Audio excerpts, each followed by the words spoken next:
મહેસાણાથી સમાચાર મળ્યા છે કે વડનગર તાલુકાના છાબલિયા ગામ પંચાયતમાં તાજેતરમાં જ સરપંચને સત્તા આપવાના ઠરાવનો વિરોધ ઊભો થયો છે। ત્યારે 2 સપ્ટેમ્બરના રોજ થયેલી મીટિંગમાં સભ્યોને જાણ કર્યા વગર તલાટી દ્વારા મહિલા સરપંચના ઈશારાથી ઠરાવ પાછળથી લખાયો હતો।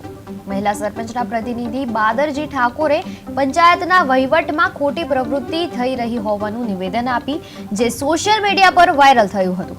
ગામના તલાટી દ્વારા સભ્યોની જરૂરિયાત ન હોવાનું નિવેદન ટોક ઓફ ધ ટાઉન બન્યું હતું અને વડનગર તાલુકા વિકાસ અધિકારી પાસે માંગણી કરવામાં આવી છે કે આવેદનપત્ર પર તાત્કાલિક કાર્યવાહી કરવામાં આવે। જિલ્લા ગ્રામ એજન્સી સહિત અન્ય સંબંધિત સંસ્થાઓને પણ આવેદનપત્ર મોકલવામાં આવ્યો છે।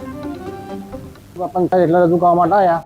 અમારું કોઈ જાણ સિવાય તલાટી અને સરપંચ ભાઈ બાદરજી આ બે અમને વગાણ પૂછે ઠરાવ કરીને આલવામાં આવ્યો છે।